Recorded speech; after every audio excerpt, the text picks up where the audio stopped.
Now, once we have that, I'm going to transpose it a whole octave lower.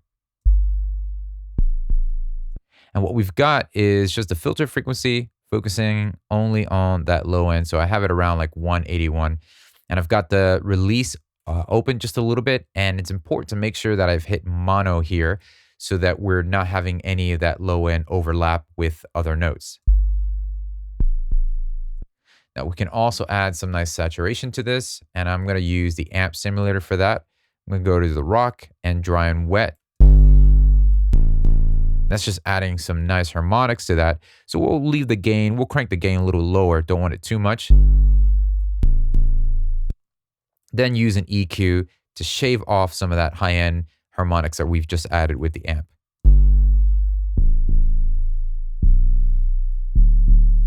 Now I'm just going to add some vocal ambience to this as well.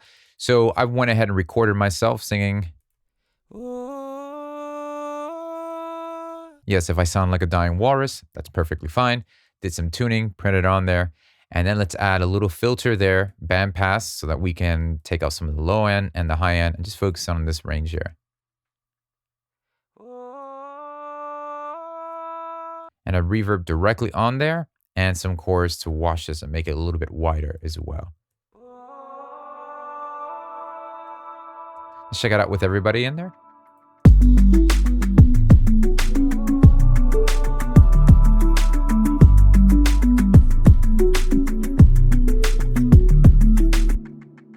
And then lastly, I went back to opening up the Native Instruments acoustic strummer and went over to just having some single note strumming and did a little bit of editing so that the timing and the rhythmic pattern would match up with the rhythm we have going on. So that's what we have here.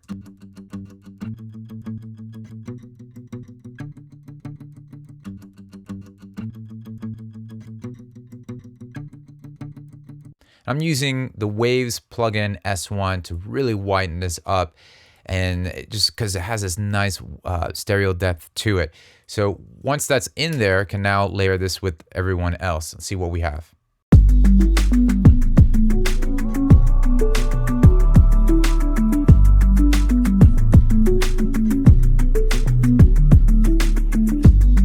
Subtle, but it does the trick.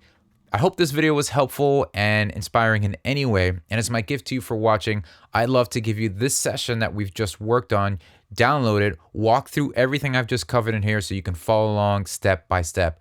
I'm also including previous remake sessions that I've done on this channel on this link as well, including a sound pack loaded with construction kits, loops, one-shots, everything in there that you could use in your projects and share that music that you're making with the rest of the world. This is yours absolutely free. So just click the link below in the description box to download this today.